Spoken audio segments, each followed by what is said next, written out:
As Ernest Hemingway noted, the world breaks everyone, and afterward, many are stronger in the broken places. You have to be grateful for what you can get. Plain and simple. Like, be grateful for what you have, because that's, like, we're lucky to even be here. You know, you have to start in that mindset. It's like, you can't, that's the problem with social media right now, is that you're comparing yourself to people that have like this large success, and you're like, I want to play there. But you first have to go with what you have in front of you and make that meaningful. Is that you decide you want to make come true in your life, you can do that. It is going to take an inhuman amount of work. You're going to have to be prepared to break yourself in half. You are going to have to learn more than anyone has ever learned. You're going to have to push yourself harder than anyone has ever asked you to push yourself before. You're going to go way beyond your breaking point. You're going to run until you vomit. You're going to study until you fall asleep. You're going to push and push and push. Every one of us who's a goal achiever sets goals, but very few people think about the obstacles that are there and them overcoming the obstacles. To understand the only difference between the possible and the impossible is your set of skills, a belief in yourself. Getting better isn't a hack or a trick or a one change that you need to make. That most of you say you want to be successful, but you don't want it bad. You just kind of want it. You don't want it badder than you want to party. You don't want it as much as you want to be cool. Most of you don't want success as much as you want to sleep. We all have things that we're believing for, dreams that we want to accomplish, problems we're hoping will turn around. Maybe it's to see our family restored, to lose some weight, to break an addiction, to start our own business.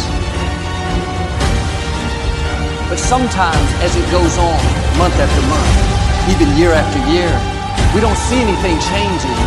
It's easy to get discouraged and think, it's never going to happen. This is as good as it gets. I'll just learn to live with it. We all go through disappointments, setbacks, loss. Pain is a part of life. It's easy to get discouraged, even bitter. Think, why is this happening to me? But my question is, why isn't everyone? To me, it comes down to the strategies that you use. There really isn't anything objectively good or bad. There isn't anything that happens to you that can't be overcome. There isn't anything that could happen to you. Anything. You're going to push again beyond that. You're going to force yourself into an adaptation response. And why? Because as Malcolm X said, the future belongs to those who prepare for it today.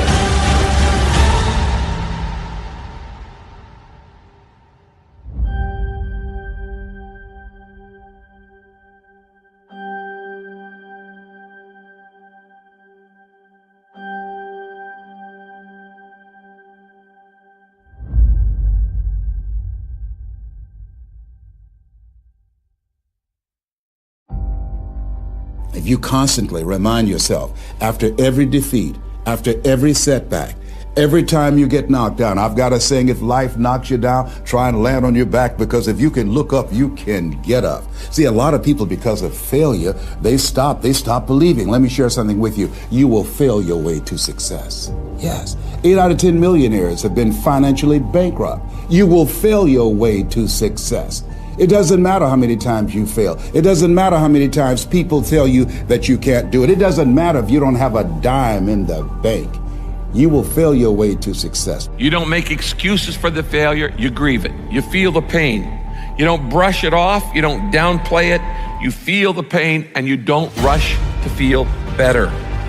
Now, listen, this is a principle of life I'm about to tell you.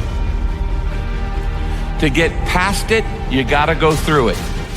That's true in so many areas, but it's particularly true with failure. To get past your failure, that failure in your life, you got to go through it. You can't go around your failure. You can't go over your failure. You can't go under your failure. You can't ignore your failure. You need to grieve the failure. You need to feel the pain. Now, we don't like feeling bad, but grief is a good thing.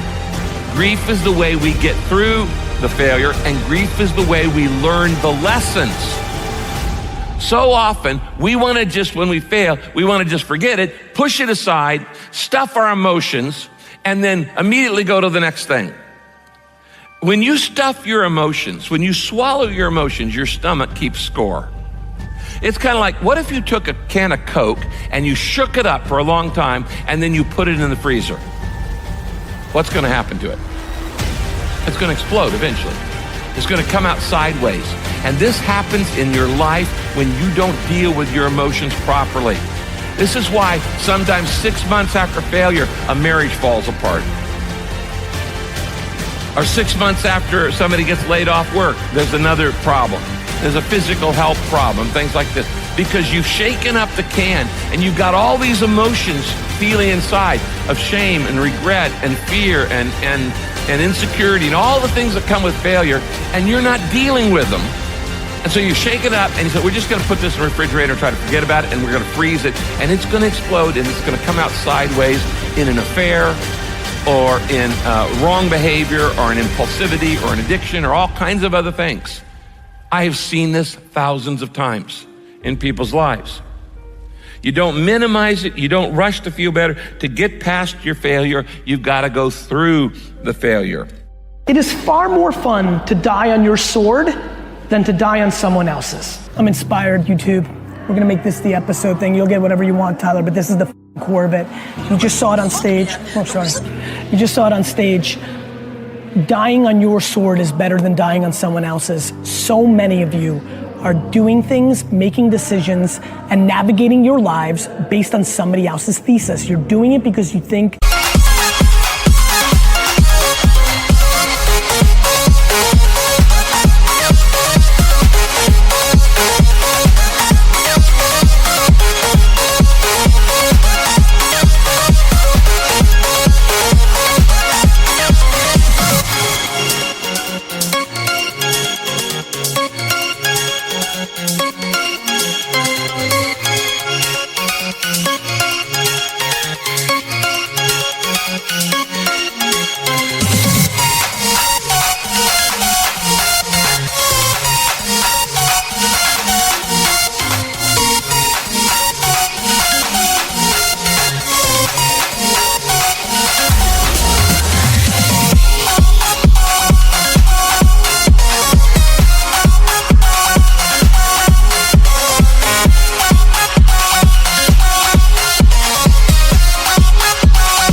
it's the right thing because your dad's telling you it's the right thing. You're doing what you're doing right now because you're pandering to your boss even though you don't believe in it. This is how it's gonna play out. You are doing things right now. Yesterday, you made a decision that you don't believe in, but you're smart. You did it because you know how your company scores. Here's the problem with disruption and innovation. Right now, you're being rewarded for being a yes person, and in 36 months, you're gonna be fired for being a yes person. And you're doing it because you just need the security of your job. I'm telling you.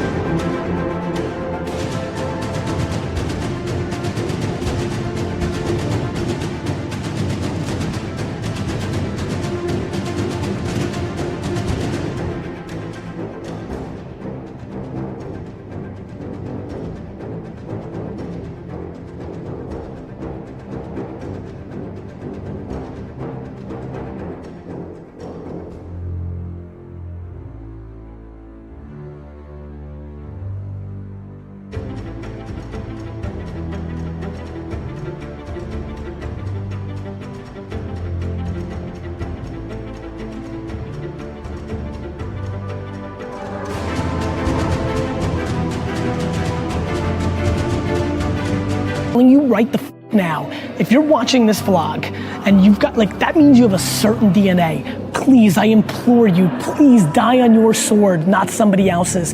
If you're gonna lose, it's much more fun to lose based on what you thought. Do you know how many of you are gonna lose on somebody else's thesis? It's gonna kill at you, it's gonna eat at you, it's going to be the worst feeling. So please, pause this video right now and ask yourself, am I doing my because of me, then you're good, whether you're winning or losing.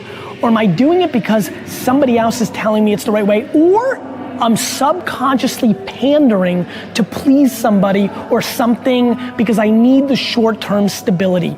Figure that the f*** out. You know it and I know it. You just need to do something about it.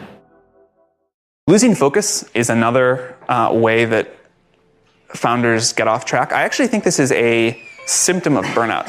When you get really burned out on running the business, you want to do easier things or sort of more gratifying things. You want to go to conferences and have people tell you how great you are.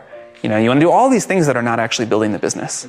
And the most common post-YC failure case for the companies we fund is that they're incredibly focused during YC on their company, and then after they start doing a lot of other things. You know, they advise companies, they go to conferences, whatever. Focus is what made you successful in the first place. There are a lot of reasons people lose focus, but fight against that really, really hard. The reason most people fail in business is they make the assumption they're good at everything. And they're egotistical maniacs. And even when it starts to fail because of their own inadequacies, they don't stop themselves and they blow up. That's a typical situation for an entrepreneur. So you have to look yourself in the mirror, and this is hard to do sometimes, and say, what am I really good at and what do I suck at?